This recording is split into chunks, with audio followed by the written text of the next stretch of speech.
नमस्कार, मैं आर्यन सिंह आप लोग का अपने YouTube चैनल पे स्वागत करता हूँ।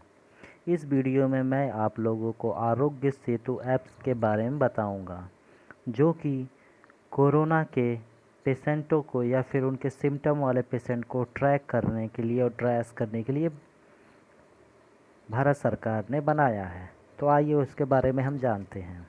आरोग्य सेतु ऐप, इसको आपको इंस्टॉल करने के लिए अपने मोबाइल के प्ले स्टोर में जाना होगा। वहाँ पे सर्च करना पड़ेगा आरोग्य सेतु ऐप्स। वहाँ पे से आप लोग इसे इंस्टॉल कर सकते हैं। मेरे फ़ोन में ये ऑलरेडी इंस्टॉल है। ठीक है, इसके बारे में आइए मैं कुछ जान लेता हूँ। सबसे पहले मैं आप लोग को सलाह दूंगा, कोई भी ऐप्स इंस्टॉल करने से पहले उसके डेवलपर यानी कि वो कौन उसे डेवलप किया है, कौन बनाया, उसके बारे में जानिए ज़रूर। ये ऐप्स है, इसको 27 अप्रैल को अपडेट किया गया है और अब तक इतने ज़्यादा लोगों ने डाउनलोड कर लिया है। ठीक है, और इसे बनाया किसने है? एनआईसी यानी नेशनल इंफॉर्मेशन ऑफ सेंटर, जो कि इंडियन गवर्नमेंट का एक ऐसे कह लें कि संस्था है जो मैक्सिमम चीज़ें जो टेक्निकल होता है वो देखता है। ठीक है, इसके बारे में हम लोग जान लिए। अब इसको इंस्टॉल करने के बाद इसे हम लोग खोलेंगे। इसका हम लोग आइए कॉन्टैक्ट देखते हैं। इसमें कॉन्टैक्ट क्या तो देख रहे हैं कि ये इसकी ईमेल आईडी है और ये एड्रेस है।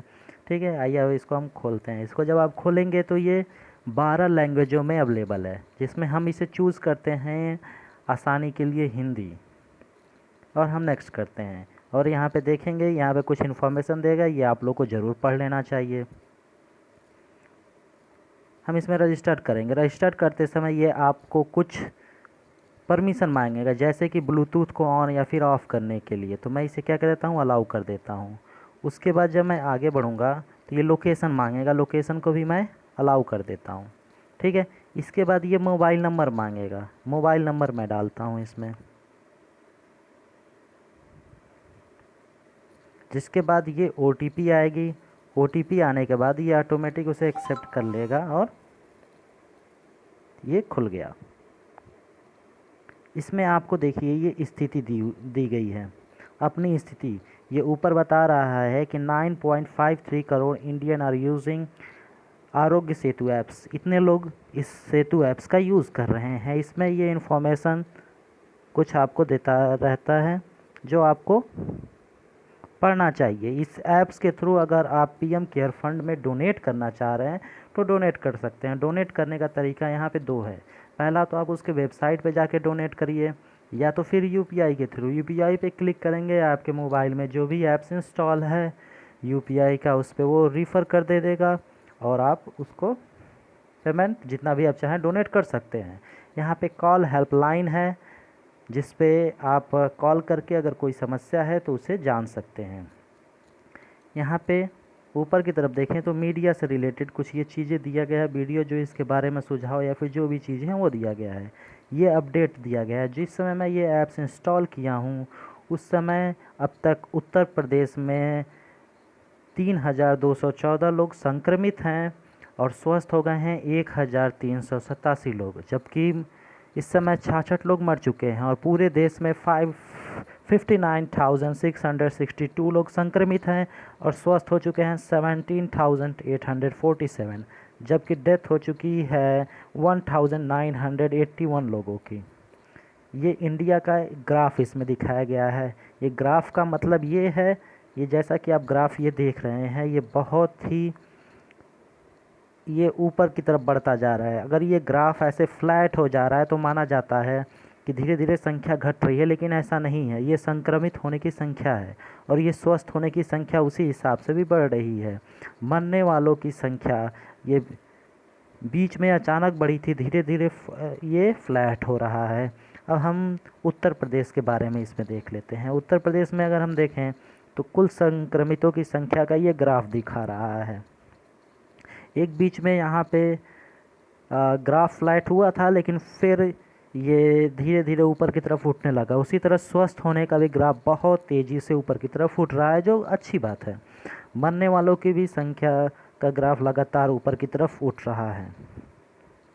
यहाँ पे अगर उत्तर प्रदेश में हम डेली के हिसाब से देखें तो ये डेली के हिसाब से भी इसमें ग्राफ बता रहा है, स्वस्थ होने का ग्राफ बता रहा है और मृतक का ग्राफ बता रहा है। और ये हर एक राज्यों का कोविड से संक्रमित लोगों, स्वस्थ हुए और मरे हुए लोगों की सूची है, जिसमें महाराष्ट्र पहले नंबर पे, उसके बाद गुजरात, फिर दिल्ली, तमिलनाडु, राजस्थान, मध्य प्रदेश, उत्तर प्रदेश, ये क्रम वाइज दिया हुआ है। आंध्र प्रदेश, पंजाब, वेस्ट बंगाल, तेलंगाना, जम्मू कश्मीर, ये ऐसे दिया हुआ है। उसके बाद एक ये ऑप्शन आता है ई पास का, जो अभी इस पर सर्विस अवेलेबल नहीं है। ये सब चीज़ें हैं इसमें। ऊपर की तरफ ये देख रहे होंगे वार्निंग का ये दिया हुआ है। इस पर आप जब जाएंगे तो यहाँ पे आप अपना अपडेट कर सकते हैं अपनी इन्फॉर्मेशन की, क्या टेस्ट के लिए सैंपल कलेक्ट किया गया है या फिर आप कोविड-19 के टेस्ट पॉजिटिव हैं। ठीक है, अब ये काम कैसे करता है ये आपको मैं बता दूं। ये उससे पहले आपको मैं ये बता दूं कि ये पुनः टेस्ट करने के यहाँ पे ये अपना खुद का आप एक तरह से समझे अपने बारे में जान सकते हैं कि क्या मैं उसे संक्रमित हूँ कि नहीं हूँ, जिसके लिए आपको इन सब चीज़ों का उत्तर देना पड़ेगा। तो ये पूछ रहा है कि क्या आप नीचे लिखे हुए लक्षणों में से किसी का अनुभव कर रहे हैं, जैसे खांसी, बुखार, सांस लेने में दिक्कत, या फिर इनमें से कोई नहीं। अगर ऊपर से 3 में से कोई भी है तो कुछ संक्रमण आप में हैं, लेकिन मेरे को कोई नहीं है इसमें, तो इसलिए मैं लिख देता हूँ कोई नहीं। अब आगे पूछ रहा है क्या आपको नीचे लिखे गए रोगों में से कुछ भी कभी हुआ है, मधुमेह, उच्च यानी कि ब्लड प्रेशर, या फिर हाइपरटेंशन, फेफड़ा की बीमारी, या फिर दिल की बीमारी। मैं इसमें करता हूँ इसमें से कोई नहीं। फिर उसके बाद कह रहा है कि क्या आप पिछले 28 या 45 दिनों में कोई विदेशी यात्रा किए हैं। मैंने नहीं किया है तो मैं कर देता हूँ नहीं। फिर आगे पूछ रहा है कि क्या नीचे दिए गए विकल्पों में से कौन सा आपके लिए लागू होता है। पहला है हाल ही में कोविड-19 पॉजिटिव व्यक्ति से मिलना हुआ या ऐसे किसी व्यक्ति के साथ रहा हूँ। या उसके बाद दूसरा है मैं एक स्वास्थ्यकर्मी हूँ और मैं सुरक्षात्मक गियर के बिना कोविड-19 पुष्ट मामले की जांच की है। अगर ऐसा कुछ है तो आप क्लिक कर सकते हैं, लेकिन फ़िलहाल मेरा कुछ नहीं है इसलिए मैं इनमें से कोई नहीं क्लिक कर रहा हूँ। ठीक है, अब इसमें टेस्ट रिपोर्ट दे आपका संक्रमण जोखिम कम है। हम अनुशंसा करते हैं कि आप नोवेल कोरोना वायरस के संपर्क के किसी भी अवसर से बचने के लिए घर पर रहें। यदि आप लक्षणों का विकास करते हैं या किसी कोविड-19 पुष्ट रोगी के संपर्क में आते हैं तो स्वतः निर्धारण टेस्ट को दोबारा लें। अब इसमें होता क्या है, ये कैसे काम करता है मैं आपको बताता हूँ। ये जितने जानकारियाँ मांगा है, अगर इसमें आपको कोई लक्षण दिखता है, ठीक है, या एक भी लक्षण दिखता है, अगर आप उसको यस किए होते तो यहाँ पे लास्ट में आपसे पूछता कि इसमें लास्ट में आपसे पूछता कि क्या मैं आपके जानकारी को अपलोड कर दूँ। वो जैसे ही आप यस करते, ये आपकी जानकारी जहाँ भी ये डाटा स्टोर हो रही है ICMR के पास वो पहुंच जाती है और आपके लोग वहाँ से संपर्क किया जाता कि क्या प्रॉब्लम है आप लोग को। या फिर ये जो वार्निंग का आप देख रहे हैं साइन, यहाँ पे आप अगर ऐसा कुछ करते तो तब भी। और ये ऐप्स इंस्टॉल करने से ये होगा, देखिए यहाँ पे ये अब दिखाने लगा, ये दिखा रहा है कि हमारे 500 मीटर की दूरी में लोग 12 उपयोगकर्ता इसे उपयोग कर रहे हैं, लेकिन कोविड-19 का संक्रमित कोई नहीं है उपयोगकर्ता। और ये 901 आरोग्य सेतु उपयोगकर्ता हैं। 12 उपयोग ने स्वतः परीक्षण किया है, जिसमें से 12 के स्वतः परीक्षण, कोविड-19 का कोई नहीं है। 1 किलोमीटर में देखें तो 1 किलोमीटर में 33 उपयोगकर्ता ने स्वतः परीक्षण किया है, लेकिन कोविड-19 का संक्रमण किसी के पास नहीं है। जबकि 1 किलोमीटर में 2064 लोगों ने आरोग्य सेतु ऐप्स की यूज़ किया है। आइए हम 10 मीटर में देखते हैं। इसमें दे रहा है 2,43,520 लोग इसे उपयोग कर रहे हैं और 4,339 लोग स्वतः परीक्षण किए हैं। और उसमें से 292 लोग अपने को अनवेल यानी कि अस्वस्थ पाए हुए हैं, यानी 10 किलोमीटर के एरिया में। ठीक है, तो ये जानकारी देता है। अब मैं आपको बताना चाहूँगा कि ये काम कैसे करता है। देखिए इसमें दो चीज़ें आपको परमिशन मांगा है, पहला ब्लूटूथ और दूसरा GPS। ब्लूटूथ क्या करता है कि अगर आपके आसपास कोई संक्रमित व्यक्ति है जो आरोग्य सेतु ऐप्स यूज़ कर रहा है, ठीक है, और वो अपने को बताया है कि मैं संक्रमित हूँ, तो ब्लूटूथ के थ्रू बता देगा कि हाँ इस आपके रेंज में अभी जल्द ही कोई व्यक्ति संक्रमित वाला आया है। और जीपीएस क्या है? जीपीएस आपकी हिस्ट्री को ले जाएगा कि आप कहाँ कहाँ, पता करेगा कि हिस्ट्री आप कहाँ कहाँ गए हैं, कहाँ कहाँ गए हैं। और ये तभी होगा जब हमेशा आप नेट ऑन रखेंगे, जीपीएस ऑन रखेंगे, ब्लूटूथ ऑन रखेंगे, ये तभी काम करेगा। अब कई लोगों ने, खासकर राहुल गांधी और लोगों ने ये कहा कि ये इन्फॉर्मेशन लीक हो रही है। जैसा कि आपको मैंने शुरू में ही बताया, इसमें क्या क्या इन्फॉर्मेशन ली गई। मोबाइल नंबर लिया गया, और मोबाइल नंबर लिया गया, नाम लिया गया, या फिर लिंक के बारे में जाना गया, ऑक्यूपेशन जाना गया, ये सब चीज़ें जानकारी ली गई। ये सब जानकारी तभी किसी भी सर्वर पे चढ़ती हैं जब आप पॉजिटिव पाए जाते हैं, आप दिखाते हैं कि हाँ मैं पॉजिटिव पाया जाता हूँ। अन्यथा अगर आप पॉजिटिव नहीं हैं, नॉर्मल हैं, तो ये जानकारी 30 दिन के अंदर स्वतः नष्ट हो जाती है।